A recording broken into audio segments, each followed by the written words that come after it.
Jumpa lagi teman. Kali ini ada beberapa video yang cukup menarik sekali untuk kita cermati teman-teman. Masih berkaitan dengan Mas Yun, Sobat Ngarit, dan kegaduhan yang sempat terjadi beberapa waktu lalu.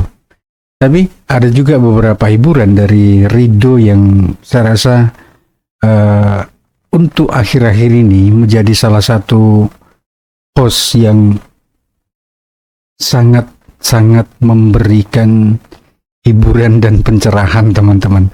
Oke, kita simak saja videonya teman. Mengadu domba gitu loh.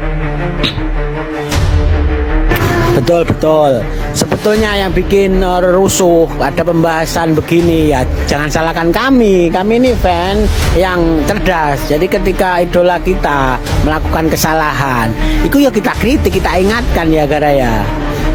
Nggak kayak kalian itu. Coba mereka itu yang berasumsi liar, yang menyerang. Ya kita tahu lah, ada teman-teman fan Mas Yun, Sobat Ngarit juga kan ada yang menyerang Papi Tombli. Semua itu kan dari narasi Yun yang di up di media sosial kan, seperti itu loh. Betul. Sekarang apa ulahnya Yun ya? Akibatnya apa? Banyak yang menghujat Mami Hesti, Papi Tombli. Mereka kan udah vakum toh, udah mundur dari dunia pertiktokan kemarin ya Gara ya. Nggak tahu apa-apa, tahu-tahu banyak yang DM, banyak yang komen. Mobilnya ya. Yun ditarik, mobil Yun ditarik. Lah kasihan lah mereka ini Gosyo, ini ada Yohanes ya. Siapa yang kita bela ketua? Kita membela yang benar. Ya kan, kita membela yang benar. Siapa di sini yang pertama kali? Dewi Wafa ini sudah banyak membantu. Ya kan? Iya Gus. Iya, Daily Wafa ini memang sudah banyak membantu, dan kalau menurut aku gini ya, waktu ini kita flashback ke belakang ya kan, yang mempertemukan waktu di Jakarta ya kan, itu kan juga Daily Wafa kan. Ya entah itu terlepas dari kontrak atau apa, tapi mereka berdua ini dipertemukan dengan biaya Daily Wafa kan, seperti itu toh yang kita tahu. Terus acara kopdar kemarin juga diungkitkan sama Papi Tombli. Aku ini nggak membela ya, karena di sini ada penyerangan. Jadi saya ini maksudnya itu mengcounter lah. Sebenarnya siapa di sini yang bikin masalah gitu loh. Seperti yang dibilang Papi Tombli kemarin, waktu acara kopdar pertama kali tanggal 4 itu semua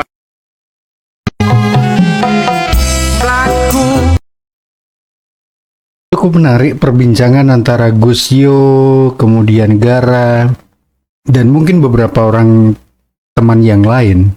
Tapi satu hal teman-teman yang perlu kita ingat, memang disadari atau tidak, kegaduhan ini sebenarnya berawal dari pernyataan Mas Yun sendiri.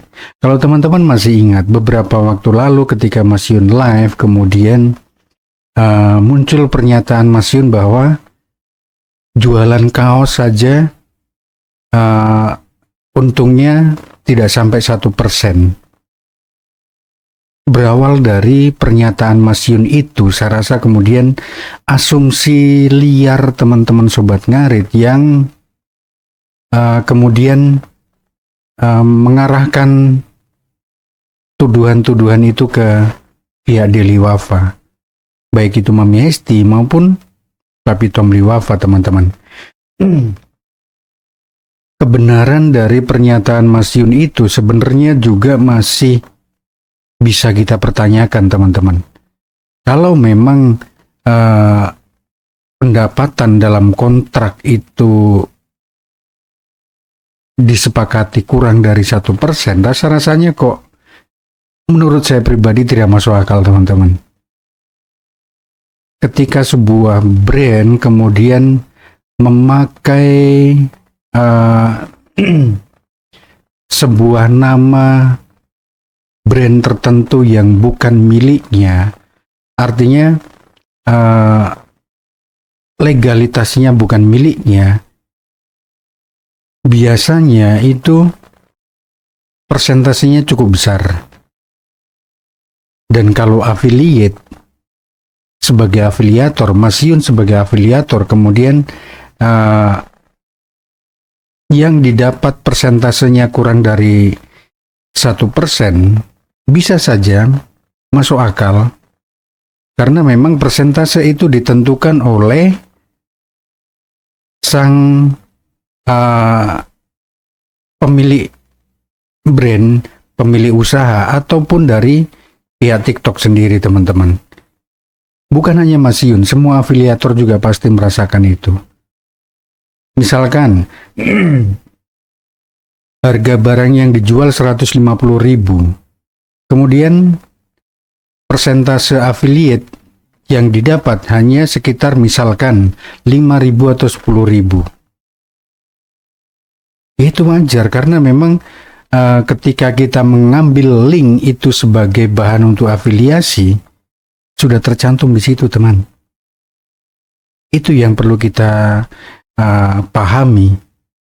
Dan kalaupun kemudian pernyataan Mas Yun itu benar, ya rasa-rasanya kembali lagi ke kontrak. Apakah memang dalam perjanjian tertulis persentasenya hanya segitu?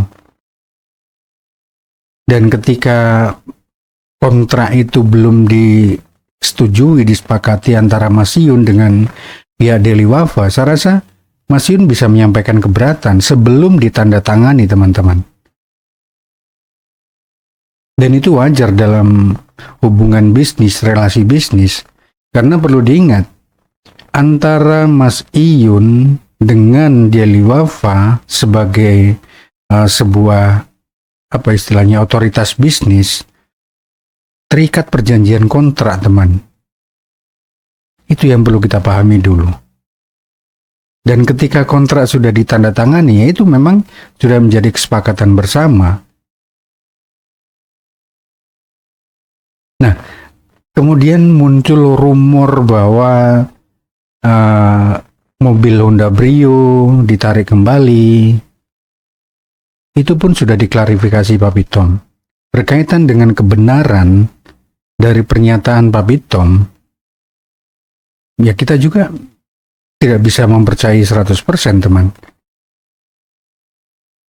Begitu juga dengan apa yang disampaikan Mas Yun.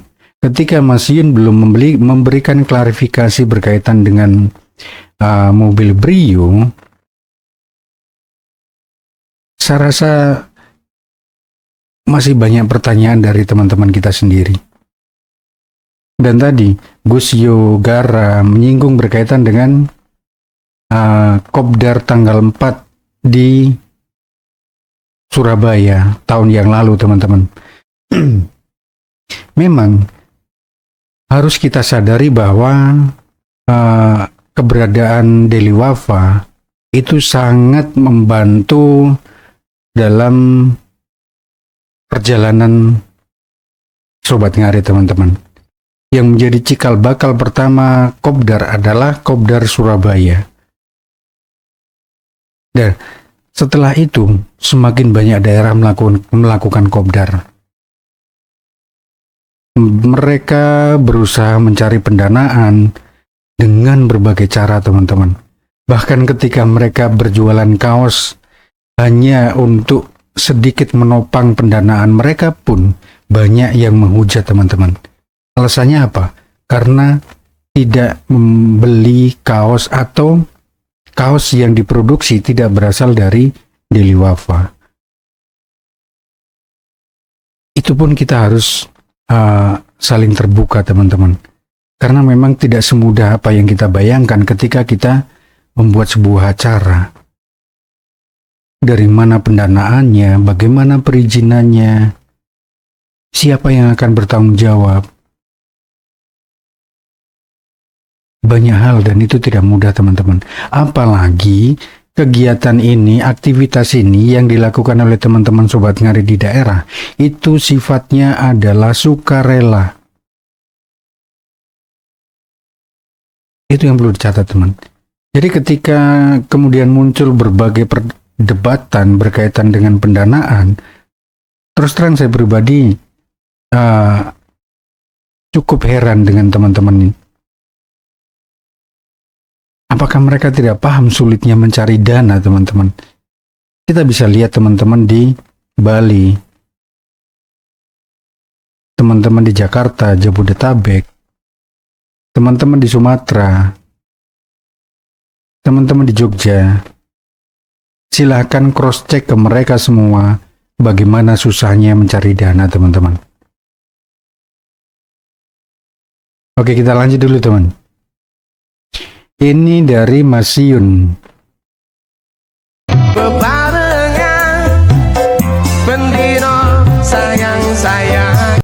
Ada Mas Yun, Rido. Yang menarik adalah caption dari Viti ini, teman-teman. Kopdar cilik-cilian PT Madepmburi, salam satu jari. Kopdar cilik-cilian. Viti ini muncul berdekatan dengan momen Kopdar Jabodetabek, teman-teman. Dan ada sesuatu yang menarik di Kopdar Jabodetabek kemarin, teman-teman. Nanti kita lihat videonya. Nah, ini. Yang menarik perhatian saya adalah salam satu jari. Salam satu jari itu maksudnya jari yang mana, teman? Yang ini, yang ini, yang ini, atau yang mana? Apakah ini sebuah sindiran dari Mas Yun? Apakah ini sebuah keresahan dari Mas Yun? Karena memang ada sesuatu yang mungkin tidak berkenan di hati Mas Yun. Silakan teman-teman sampaikan argumentasi berkaitan dengan ini di kolom komentar, teman-teman.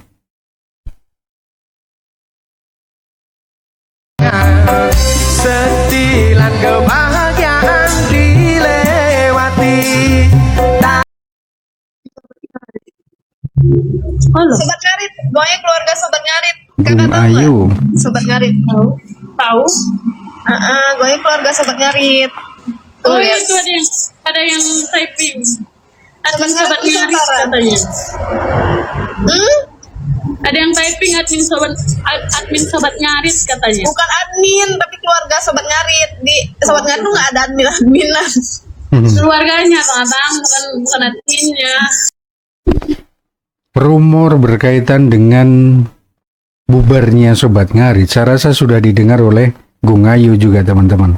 Tetapi satu hal, dia tetap konsisten, tetap komit untuk selalu membawa nama Sobat Ngarit. Karena diakui atau disadari atau tidak, Gung Ayu juga besar berasal dari Sobat Ngarit, teman-teman. Dan saya rasa ini menjadi salah satu bukti bahwa Gung Ayu, dia tidak ingin melupakan dari mana dia berasal. Meskipun mungkin teman-teman banyak yang berasumsi dari pernyataan Mas Yun ketika sudah menyampaikan loss, betul, itu adalah melepaskan Sobat Ngarit.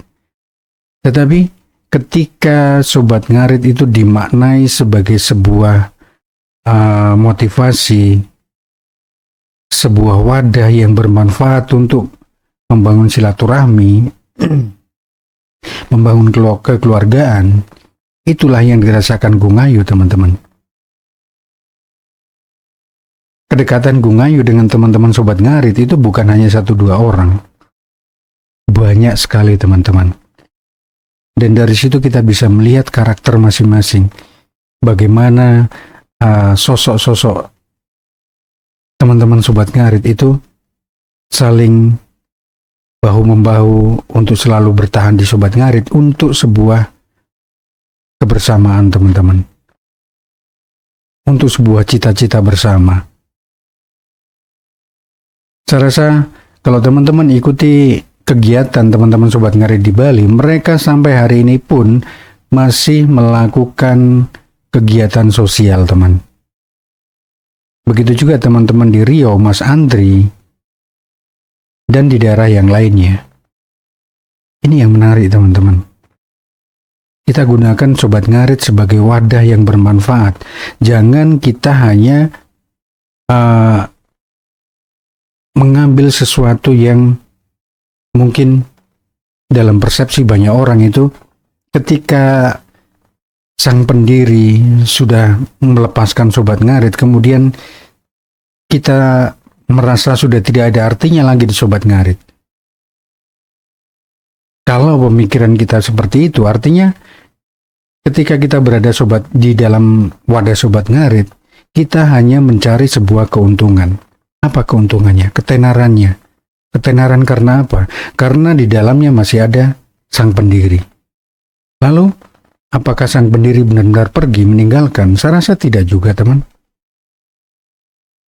Ketika tadi di VT sebelumnya Mas Yun sempat menyinggung masalah kopdar, artinya Mas Yun pun masih mengamati kegiatan-kegiatan teman-teman Sobat Ngarit.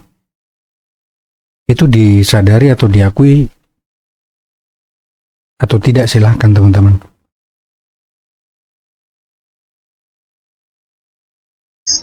Iya, keluarga Sobat Ngarit. Bergabung Lihat keluarga nih, Sobat Ngarit. Sobat Ngarit Nusantara. Itu yang Mas Yun itu kan? Mas Yun itu kan? Iya, Mas Yun Iya. yang mendirikan. Iya. Nah, stay di mana, Kak? Bali. Oh, di Bali. Kamu bisa ngas. Kuwi tumpakane ninja ning kene. Ninja 250 cc rego 75 juta. Montorku waktu iki sik montor KC lho. KCR lho. KC sing saiki montor tuwek iki. Jadi tak omong ning kowe iki ndak ngerti wong ado-ado. Iki. Waktu kuwi wis sugih wisan tahun 2012. Tumpaknya wis ninja, rupanya abang. Jadi wong kerja ning kene, wong kerja ning omahe dhek kuwi ya. Wong kerja ning gone dhek sedina digaji 120.000, sik dibonusi.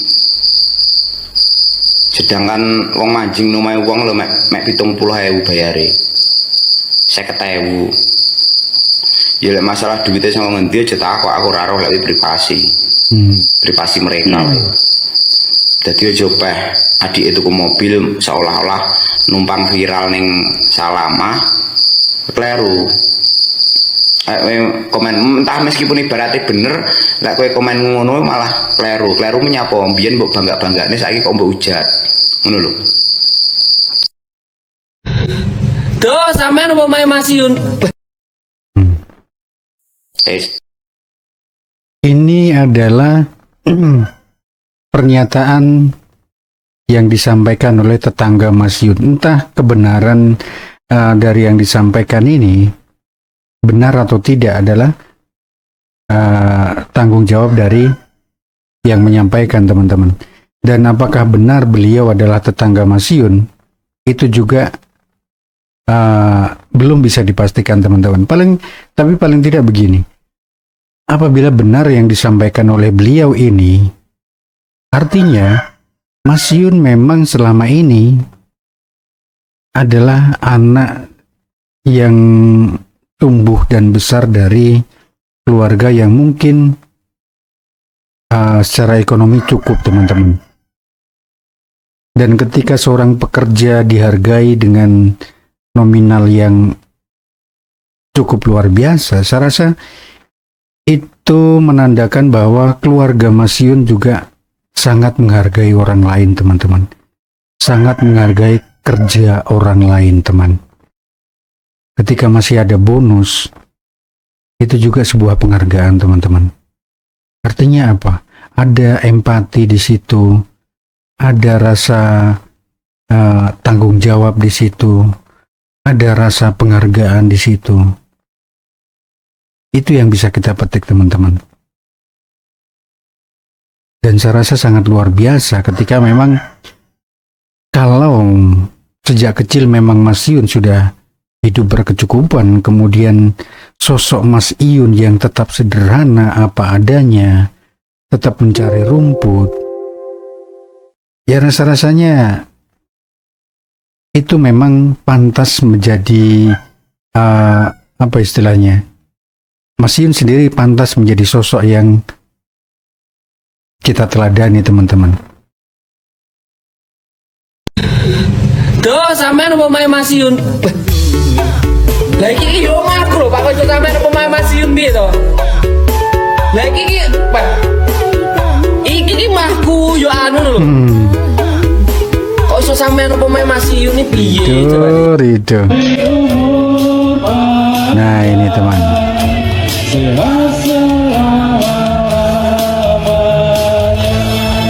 Nah, ini yang menarik. Bunda Fauzana. Saya setuju tadi apa yang disampaikan oleh teman-teman MC bahwa Sobat Ngarit itu dimanapun, dari barat, timur, Sabang, Merauke dan bahkan mendunia. Dan Bunda Fauzana biar bagaimanapun pernah kita sendiri sampai sekarang kita mengagumi berdua, yaitu Mas Yun dan Bunda Fauzana. Terlepas mereka tidak berjodoh itu bukan urusan kita. Ikhtiar. Yang menarik itu di sini teman-teman. Di sini ada foto Mas Yun dan ada foto Fauzana.